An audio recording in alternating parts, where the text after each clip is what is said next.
heureux d'être avec vous. Mon épouse vous embrasse. Elle était un peu fiévreuse, donc elle n'a pas pu venir. Et nous voulons lire ensemble dans le psaume 118 quelques versets. D'ailleurs, tout le psaume 118. Bon, je n'aurais pas lu avec vous tout le psaume 119. Mais le psaume 118, c'est possible.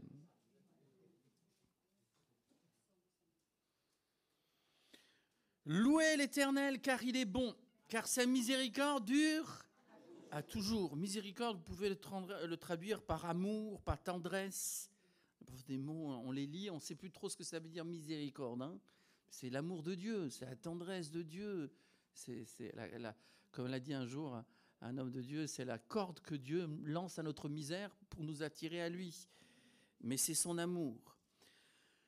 Que la maison d'Aaron dise, car sa miséricorde dure à toujours. Que tous ceux qui craignent l'Éternel disent, car sa miséricorde dure à toujours. Que l'église de l'Ariane dise... Je crois que l'église de l'Ariane, elle dort. Hein, là, voilà. Non, que l'église de l'Ariane dise, car sa miséricorde dure à toujours. Du sein de la détresse, j'ai invoqué l'Éternel. L'Éternel m'a exaucé, m'a mis au large. L'Éternel est pour moi, je ne crains rien. Que peuvent me faire des hommes? L'Éternel est mon secours. Et je me réjouis à la vue de mes ennemis. C'est-à-dire, je n'ai pas peur, je ne tremble pas.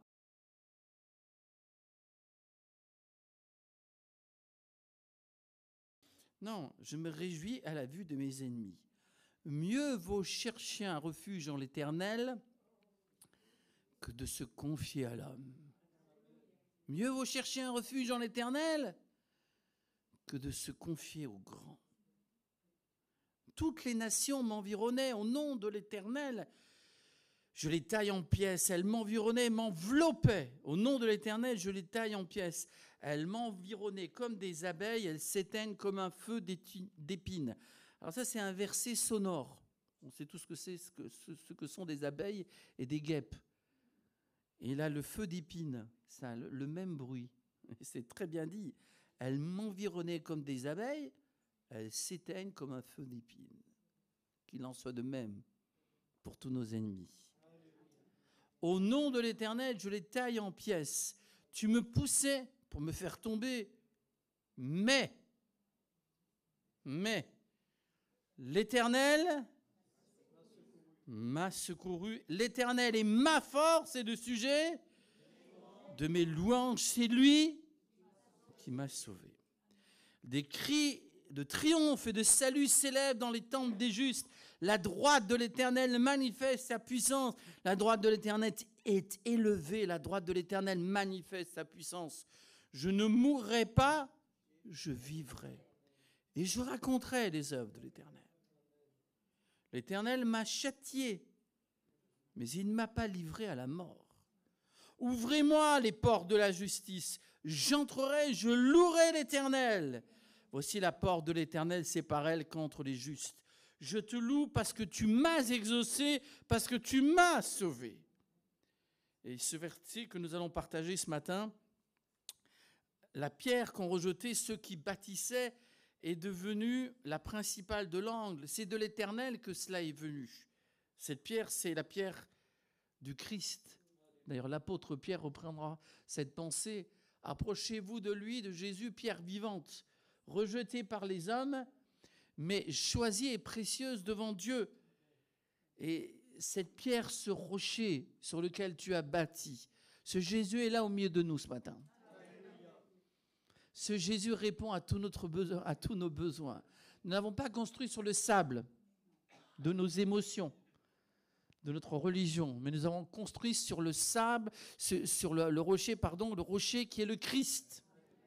Nous n'avons pas construit sur une religion, mais sur une personne que nous honorons. La pierre qu'ont rejetée ceux qui bâtissaient, mais cette pierre-là, nous ne l'avons pas rejetée. Ceux qui bâtissaient, c'est le peuple d'Israël. C'est pour ça qu'ils ont été mis de côté. Nous ne voulons pas être mis de côté. Si l'Éternel ne bâtit la maison, ceux qui la bâtissent en vain. Si l'Éternel ne garde ta vie ne sera pas gardée. Mais je t'invite, jeune ou non jeunes, parce qu'on a toujours quelque chose à bâtir. Même quand on est âgé, on a toujours quelque chose à bâtir, à construire. Je t'invite à regarder cette pierre éternelle, cette pierre qui est vivante, qui a été choisie, précieuse devant Dieu, et nous avons confiance qu'en bâtissant sur cette pierre, nous bâtirons pour l'éternité. Elle est devenue la principale de l'angle. C'est de l'Éternel que cela est venu. C'est un prodige à nos yeux. C'est ici la journée que l'Éternel a faite. Qu'elle soit pour nous tous un sujet d'allégresse et de joie. Ô Éternel, accorde le salut. Ô Éternel, donne la prospérité. Béni soit celui qui vient au nom de l'Éternel. Nous vous bénissons de la maison de l'Éternel. L'Éternel est Dieu et il nous éclaire. Attachez la victime avec des liens. Amenez-la jusqu'au corne de l'autel. Tu es mon Dieu, je te louerai. Mon Dieu, je t'exalterai. Louez l'Éternel car il est bon, car sa miséricorde dure à toujours. J'aimerais aussi attirer votre attention sur le verset 24. C'est ici la journée que l'Éternel a faite. Qu'elle soit pour nous un sujet d'allégresse et de joie. C'est déjà un privilège d'être vivant.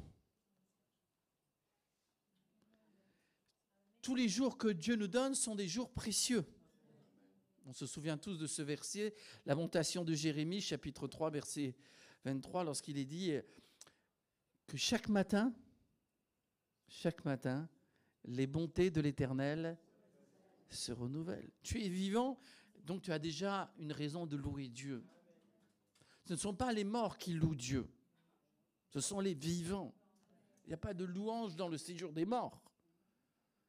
Dieu veut voir sur la terre un peuple nombreux qui le loue.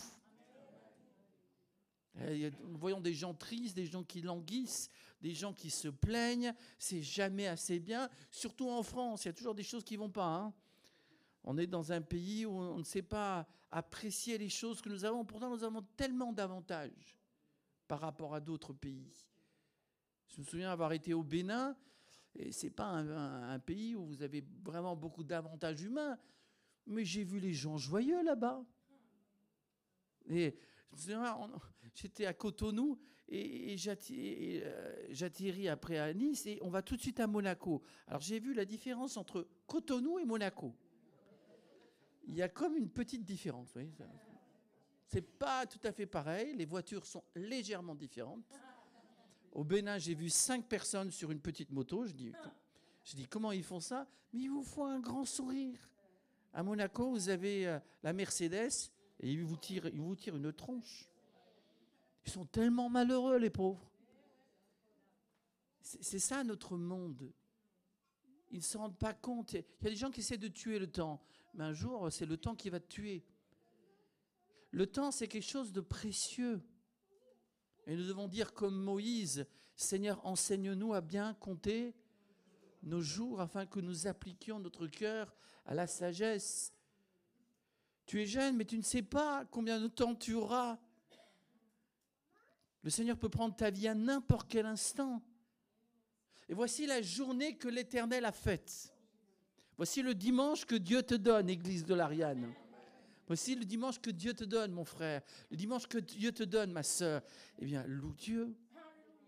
Parce que ce n'est pas un dimanche pour regarder la télévision, pour reprendre la Ligue 1, pour ceci, pour cela. C'est une journée pour l'Éternel. Merci à Dieu pour le temps qu'il nous donne. C'est fantastique. Nous voyons aujourd'hui qu'Israël est dans sa patrie. Les promesses de Dieu se sont accomplies. Nous voyons que les prophéties s'accomplissent. Même cette guerre en Ukraine, elle est prophétique. Nous voyons la Russie qui s'allie avec l'Iran, avec les pays musulmans pour finalement combattre Israël. Les choses se mettent en place. Nous le savions déjà, mais nous le vivons. Alors, il va y avoir un jour, il va y avoir un instant, en un clin d'œil. Ce sera le jour de l'enlèvement du Seigneur. Et ce sera une belle journée pour tous ceux qui seront en paix avec le Seigneur. Voici le jour de l'enlèvement va arriver. Et l'apôtre Paul dira, je vous dis un mystère, nous ne mourrons pas tous, mais en un clin d'œil. à la dernière trompette, à la voix d'un archange, le Seigneur se lèvera. Le retour du Seigneur se fait en deux parties. La première partie, c'est pour son peuple, du moins pour sa fiancée, pour sa future église, pour sa future épouse.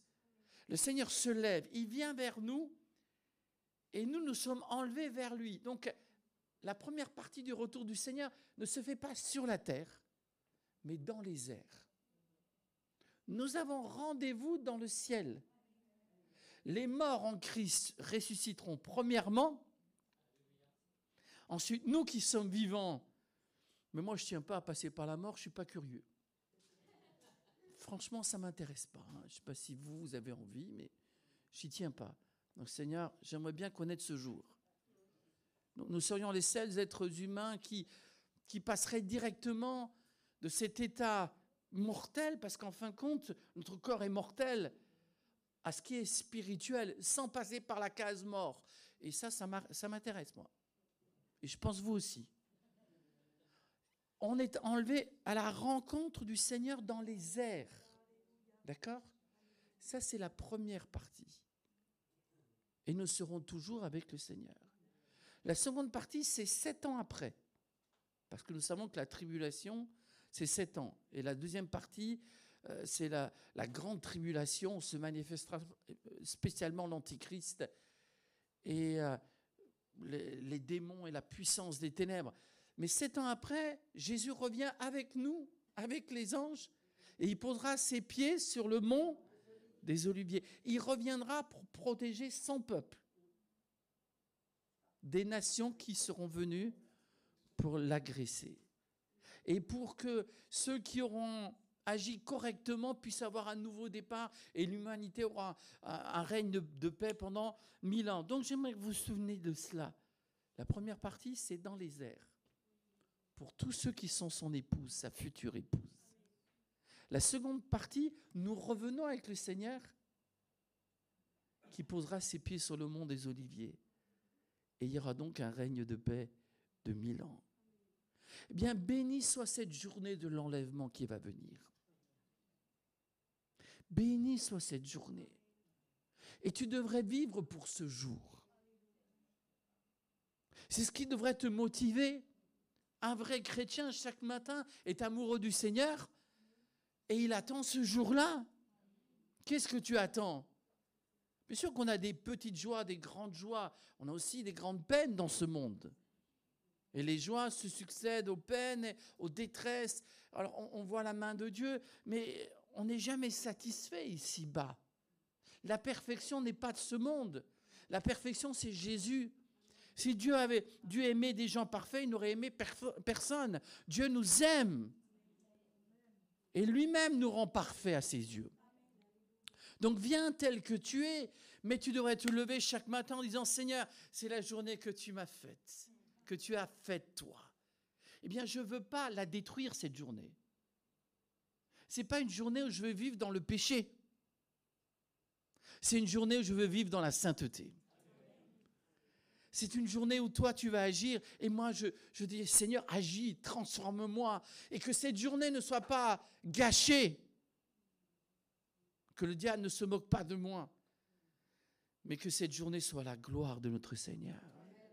Et cela, ça ne dépend que de toi. Que cette journée soit une journée d'allégresse et de joie. Il est dit donc que c'est l'Éternel qui a fait cette journée. Et cette journée, il est question d'une victime au verset 27. L'Éternel est Dieu, il nous éclaire, attacher la victime avec des liens. Nous savons que Golgotha, verset 27, Golgotha, c'est une journée que l'Éternel a faite. La journée de l'enlèvement va venir. Cette journée n'est pas encore arrivée. Mais la journée de Golgotha est déjà arrivée. Les prophètes ont prophétisé dans l'Ancien Testament. Et Jésus est venu, au temps voulu, au temps marqué. Et c'était déjà un miracle, l'incarnation, que le Dieu qui a créé l'univers, eh bien, s'incarne dans le ventre de la Vierge Marie. Quel miracle, le mystère de la piété. Dieu qui s'est manifesté en chair, Dieu qui est devenu un homme. Il y a beaucoup d'hommes, de femmes qui se prennent pour des dieux et des déesses. Mais la vie leur apprend qu'ils ne sont pas des dieux. Mais Dieu, lui, s'est fait homme. Et il est venu non pas pour être servi, mais pour servir. Il est venu pour donner sa vie à la croix du Calvaire. Et quand Jésus meurt à Golgotha, ce n'est pas par accident. C'est une journée que Dieu a voulu. Parce que l'agneau, la victime, est liée avec les liens. Verset 27. Attacher la victime avec des liens. Et Jésus était attaché, crucifié à la croix, avec les liens de l'amour, avec les liens de la consécration, avec les liens de l'obéissance. Jésus aurait dit un mot et des légions d'anges seraient venus et auraient détruit les Romains. Jésus aurait pu descendre de la croix. Jusqu'au bout, on va le provoquer, mais descend de la croix. Mais s'il était descendu de la croix, il n'aurait pas été la victime propitiatoire, il n'aurait pas été la victime expiatoire, il n'aurait pas été l'Holocauste, il n'aurait pas été celui qui est prophétisé dans le psaume 118. Je ne crois pas en moi, je crois au Christ. Et dans mon église, dans l'église, il y a des gens qui croient au Christ. Et parce que chacun croit au Christ, eh bien nous sommes une église. Et je dois toujours revenir à la croix. Quelle est cette journée que l'Éternel a faite? Qui fait que nos ennemis sont vaincus? Ou nos ennemis ont été vaincus? C'était la journée de Golgotha. Alléluia. C'est là que tous nos ennemis ont été vaincus. C'est là que le diable a été dépouillé. Il est dépouillé, le diable. Parce qu'à la croix du Calvaire, Jésus a porté toutes nos fautes. Et à la montagne de Golgotha, Dieu a pourvu. Et nous entendons la voix d'Isaac qui dit à son père Abraham, « Mais où est l'agneau pour le sacrifice ?» Et Abraham dit, « Mais Dieu se pourvoira lui-même. » L'agneau de Dieu, c'est Jean-Baptiste qui dira, « Voici l'agneau de Dieu. » Et une seconde fois, il dira, « Voici l'agneau de Dieu. » C'est l'agneau de Dieu. Vous le retrouvez sur le trône dans le livre de l'Apocalypse. Ce n'est pas le lion. Il entend parler d'un lion, Jean, mais il voit un agneau sur le trône qui est là comme immolé parce qu'il a souffert. Oh, combien le Seigneur a souffert pour toi, mon ami. La journée de Golgotha, c'est une journée pour toi. C'est ta gloire que de penser à cette journée. Et chaque journée que Dieu te donne, tu devrais attendre le jour de l'enlèvement et tu devrais te souvenir de la journée de Golgotha. Parce que c'est là que Dieu a changé notre destinée. Il y a une journée terrible pour Adam et Ève. La journée, ils sont tombés dans le péché, dans les pièges du malin, mais ils sont pleinement responsables de leur faute. Même si le diable les a tentés, ils sont pleinement responsables de ce qu'ils ont fait. Quelle journée malheureuse, quelle journée désastreuse, avec des conséquences terribles. Parfois, nous prenons des décisions dans notre vie. Ne te précipite pas quand tu as des choix importants. Ne te précipite jamais, mais cherche la face de Dieu. Et dis au Seigneur, je veux faire non pas ma volonté, mais ta volonté. Et voici que le nouvel Adam va venir. Parce qu'il y a toujours eu cette journée de la prière dans la vie de Jésus. Même à Gethsémane, il y a eu cette heure de la prière. Lorsque la journée de Golgotha est venue, il a bu la coupe amère de tes péchés. Et il n'a pas accompli la moitié ou les 95%. Il a tout. Il a pleinement tout accompli. Dieu va remplir tous les vides de ton cœur. Dieu va remplir tout ton être. Dieu va guérir toutes tes blessures. Si tu attends le jour de l'enlèvement et si tu te souviens du jour de Golgotha, quelle gloire. Tu réalises que ce psaume 118 est prophétique et que tu n'as pas à te confier dans les gens qui sont bien placés. Ne cherche pas ton refuge dans l'homme. Ce ne sont pas les hommes qui font ton avenir. Ce ne sont pas les gens qui sont à la télé qui font ton avenir. Ce n'est pas les gens qui sont sur les réseaux sociaux qui font ton avenir. C'est toi qui décides de ton avenir. C'est toi qui décides de tes journées. Alors est-ce que tu veux que Dieu dirige tes journées? Est-ce que tu peux dire, voici la journée que l'Éternel a faite? À Golgotha, Dieu a tout renversé. Tout le péché du jardin d'Éden a été porté à Golgotha.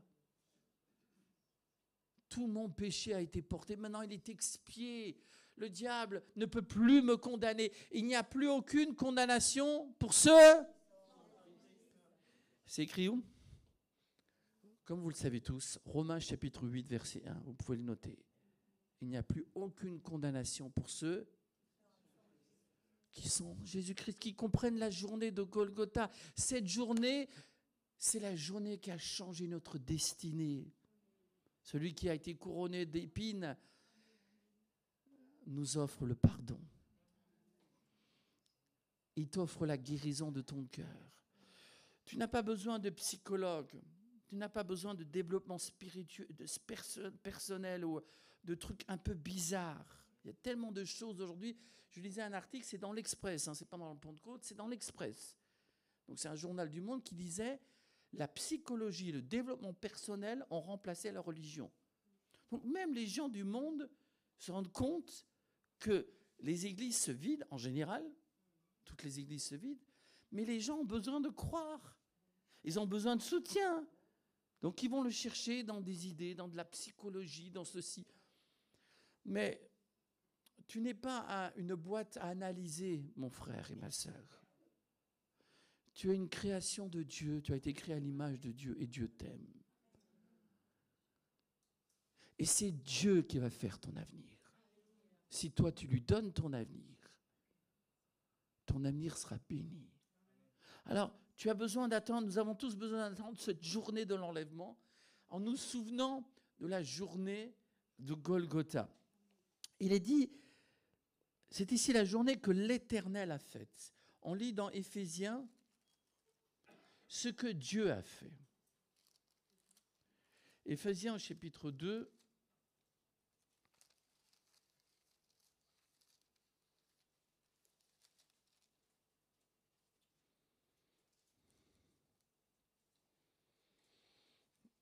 À cause de la journée du péché, nous étions morts dans nos offenses. Donc Éphésiens 2, 1, vous y êtes.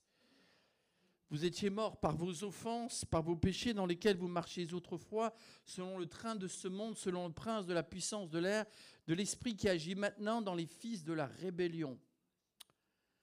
Ou alors on est fils de la rébellion, ou alors on est fils de la réconciliation. Fils et filles de la réconciliation. Nous tous aussi, nous étions dans leur nombre et nous vivions autrefois selon les convoitises de notre chair, accomplissant les volontés de la chair et de nos pensées, et nous étions par nature des enfants de colère. J'espère que ce matin, il n'y a plus d'enfants de colère. Il y a des gens qui sont en colère contre Dieu. Eh bien, que nous puissions réaliser le psaume 118, louer l'Éternel. La colère de Dieu est tombée sur le Christ. Et en voyant ce que Dieu a fait avec son propre Fils, lui qui n'a pas épargné son propre Fils, comment ne nous donnera-t-il pas toutes choses avec lui? Quand les gens me disent, mais pourquoi, s'il y avait un Dieu, pourquoi tant de souffrances, pourquoi tant de malheurs? Je leur dis, mais il y a un Dieu et il a même permis que son fils meure à l'âge de 33 ans et demi. Et alors que je sois responsable de mes erreurs, j'ai parfois déjà du mal à l'admettre. Mais que je paye pour les erreurs de quelqu'un d'autre, il n'y a personne ici qui aime ça. Payer pour les fautes de quelqu'un d'autre. C'est ce que Jésus a fait pour nous. Il a payé pour nos fautes. Alléluia. Et puis on est au verset 8. « Car c'est par la grâce que vous êtes sauvés par le moyen de la foi, et cela ne vient pas de vous, c'est le don de Dieu. Ce n'est point par les œuvres afin que personne ne se glorifie, personne ne se vante. » Et puis donc ce verset 10 qui est magnifique, « Car nous sommes son ouvrage. » Voici la journée que l'Éternel a faite. Dieu fait une journée et il fait quelque chose dans nos vies. Alléluia. Voilà, on l'a donc. Car nous sommes, tu peux le dire, nous sommes son ouvrage. Tu te tournes vers ton frère et ta sœur, tu dis, tu es son ouvrage.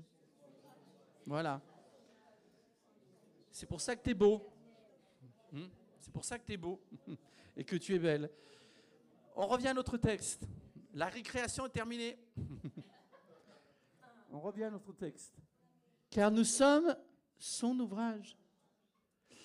Est-ce que quelqu'un sait,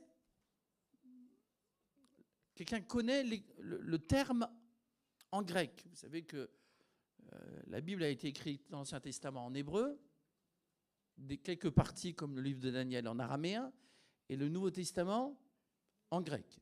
Est-ce que quelqu'un connaît le mot en grec? Nous sommes son ouvrage. Sortez tous. Non, vous pouvez rester. Alors, c'est pas difficile. Le terme, c'est poéma. D'où vient le terme, le nom poème? C'est intéressant, hein? Car nous sommes son poème. Tu peux dire, je suis son poème. Parce que Dieu ne fait pas n'importe quoi. Il y a des gens qui travaillent n'importe comment, mais il y a des gens qui travaillent bien. Dieu est un artiste. Dieu travaille avec le temps. Et il peut faire d'une même masse un vase d'honneur et un vase d'argile. Et je crois que Dieu t'a choisi pour que tu sois un vase d'honneur. Tu n'as pas été créé pour le péché, pour te souiller. Tu as été créé pour la sanctification. Tu as été créé, tu es un vase de miséricorde, un vase de gloire. Car tu es un poème. Dieu a écrit quelque chose. Dieu travaille avec toi. Il travaille à travers les épreuves. Il travaille à travers les prédications. Il travaille à travers les enseignements que tu reçois. Mille et une choses. Dieu se sert de tout afin que Christ paraisse en toi. Autrefois, dans l'Antiquité, les gens n'avaient qu'une méthode pour savoir que l'or était pur. Délivré de toutes les scories, c'est-à-dire toutes les impuretés, qu'il n'y ait pas de mélange. Il fallait que ce soit de l'or pur. Et rappelez-vous ce que Jésus a dit à l'église de Laodicée, je te conseille d'acheter de moi de l'or pur. La seule méthode, c'était que l'orfèvre se mette au-dessus du métal en fusion, et quand il voyait son visage se refléter dans l'or pur, il voyait qu'il n'y avait plus d'impureté. Et lorsque Dieu voit, en te voyant, lorsqu'il voit que Christ a été formé en toi, alors, lorsqu'il voit l'image de Christ, et non plus l'image d'Adam, l'image d'Ève, non plus l'image d'autrefois, quand Dieu travaille chaque journée, il travaille pour que Christ soit le premier. Parce que nous avons été prédestinés à être semblables à l'image de son Fils. Romains chapitre 8. Donc ce que Dieu veut, il veut que le diable, en te regardant, voie le Christ. Et il aura peur. Parce que Dieu t'a créé pour que tu le loues. Pour que tu sois un poème. Et que ce ne soit pas un texte où il dit « Ah, mais il aurait dû réussir, il était bien, Dieu lui avait donné cela, mais il n'a pas écouté. » Non. Que le Saint-Esprit puisse te travailler en toi, te forger ton caractère, que tu aies un caractère chrétien. Que tu saches dire non au péché durant la semaine. Et que tu loues le Seigneur dans la semaine et à l'église. Mais vous m'accorderez que c'est plus difficile d'être chrétien quand on est à l'extérieur. Quand on est avec des non-convertis. On est tenté de mille et une manières. Mais nous sommes chrétiens. Nous attendons le jour de l'enlèvement. Et nous nous souvenons du jour de Golgotha. Et ainsi, notre caractère chrétien est formé. À Dieu soit la gloire. Nous ne nous confions pas dans les grands de ce monde. Nous nous confions dans celui qui nous a créés. Nous sommes son poème, ayant été créés en Jésus-Christ pour que chaque journée que Dieu nous donne, ne dis pas « Dieu n'a rien pour moi », c'est n'importe quoi cela. Parce que Dieu a des œuvres pour toi. La question est, est-ce que tu es capable de faire les œuvres que Dieu te demande de faire? C'est cela la question. Dieu a des œuvres pour chacun d'entre nous. Pour de bonnes œuvres. Ne gâche pas ta vie.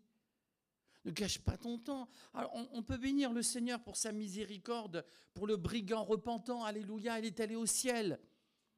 Et Dieu montre toute sa gloire en sauvant un homme qui n'a même pas pu se faire baptiser. Il n'a pas eu le temps. Il n'a pas chanté un cantique. Il n'a pas donné un sesterce. Il n'a rien fait. Il a fait que ce qu'il devait faire. Il a prié, il a cru. Et Dieu l'a sauvé. Mais il a quand même gâché toute sa vie. Ne gâche pas ta vie. Le temps que Dieu te donne, c'est précieux. C'est pas pour que la grâce n'est pas là pour que tu vives dans le péché. La grâce est là pour que tu haïsses le péché. La grâce est là pour que le péché ne t'attire plus. La grâce est là pour te libérer du péché. Béni soit l'Éternel, ayant été créé en Jésus-Christ pour de bonnes œuvres que Dieu a préparées d'avance afin que nous les pratiquions. Alors je reviens au psaume 118. Voici la journée que l'Éternel a faite. Qu'elle soit pour nous un sujet d'allégresse et de joie. Israël a été mis de côté pendant 2000 ans parce qu'ils n'ont pas voulu bâtir sur cette pierre.